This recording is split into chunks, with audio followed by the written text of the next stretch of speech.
Indore couple की खबर मिल गई और एक दुखद समाचार आज ही आया। शादी के बाद हनीमून पर गए इंदौर के राजा और सोनम की तलाश कर रही टीम को डबल डेकर रूट पर एक शव मिला था और इसकी शिनाख्त कर ली गई। परिवार वालों ने शव की पहचान राजा के रूप में की है। शव को खाई से ऊपर लाया गया और शव का हुलिया राजा से मिल रहा था, लेकिन पुलिस अफसरों ने शव की पुष्टि परिजनों से करवाई। परिजनों ने पुलिस अफसरों से कहा कि ये शव राजा का ही है। जिस स्थान पर शव मिला उसके आसपास खोजी दल ने अभियान और तेज कर दिया ताकि सोनम के बारे में भी जानकारी मिल सके। पुलिस अफसरों ने राजा की अंतिम रील के जरिए लोकेशन का पता लगाया। राजा ने ओशेरा हिल्स के आसपास रील बनाई थी। शव भी इसी इलाके में मिला है। अब सबसे बड़ा सवाल खड़ा हो रहा है राजा और सोनम के गाइड पर, क्योंकि आमतौर पर लोकल गाइड को सभी टूरिस्ट जगहों की जानकारी होती है। इससे पहले इंदौर के सांसद शंकर लालवानी ने बताया था कि राजा ने एक गाइड की मदद ली थी। उसकी मदद से ही वो होम स्टे तक गए थे। बाद में गाइड ने उन्हें आसपास के स्पॉट्स की जानकारी दी थी, लेकिन वो उनके साथ नहीं गया। रेस्क्यू टीमों के साथ काम कर रही अंतर्राष्ट्रीय संस्था यूथ हॉस्टल के अधिकारियों ने अमर उजाला को बताया कि सोनम और राजा जहां लापता हुए वहां पर बहुत खतरनाक क्षेत्र था। ऐसे में सवाल ये उठता है कि क्या ये पूरी साजिश गाइड की तो नहीं थी। सोमवार को शुरू हुए खोजी अभियान के दौरान मौके पर राजा और सोनम रघुवंशी के भाई भी पहुंच गए थे, लेकिन वो खाई के ऊपर थे। उन्हें शव मिलने की जानकारी मिली। वो शिनाख्त करने के लिए पहुंचे और कहा कि शव राजा का ही है। नगरीय प्रशासन मंत्री कैलाश विजयवर्गीय ने भी इस बारे में सोशल मीडिया पर पोस्ट किया। उन्होंने कहा कि राजा का शव मिलने की जानकारी मिली है। ये समाचार पीड़ादायक है। विजयवर्गीय ने उनकी खोज के लिए केंद्रीय गृह मंत्री अमित शाह से भी चर्चा की थी।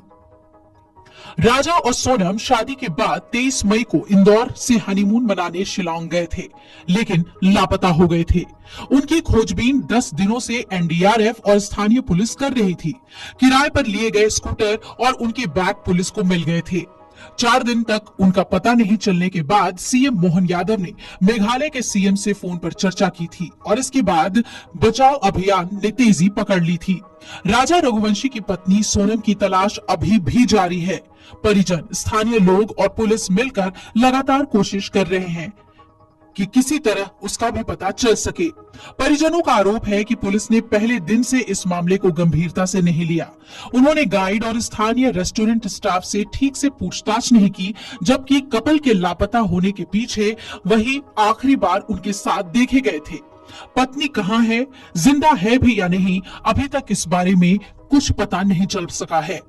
अब आपको बता दें कि रेस्क्यू टीम्स के साथ काम कर रही अंतर्राष्ट्रीय संस्था यूथ हॉस्टल के अधिकारियों ने बताया कि पहले भी यहाँ कई हादसे हो चुके हैं और फिसलन के कारण ही गहरी खाई में लोग गिर जाते हैं। मेघालय यूथ हॉस्टल एसोसिएशन के चेयरमैन ईडी नानशियांग ने बताया कि यहाँ पर लगातार मौसम बदलता है और बारिश होती रहती है। फिसलन और घने कोहरे के कारण पहले भी कई बार लोग फिसलकर हादसे का शिकार हो चुके हैं। लगातार हो रही बारिश, कोहरे और घने जंगलों की वजह से उन्हें तलाशना भी आसान काम नहीं होता है। मध्य प्रदेश के पर्यटकों को कई बार मेघालय ले जा चुके यूथ हॉस्टल के प्रदेश अध्यक्ष अशोक गोलाने ने कहा कि हम ट्रैकिंग के लिए कई बार उसी जगह पर जा चुके हैं जहां पर ये हादसा हुआ है। हम टीम के रूप में जाते हैं और पूरी सुरक्षा के साथ पर्यटकों को ट्रैकिंग करवाते हैं।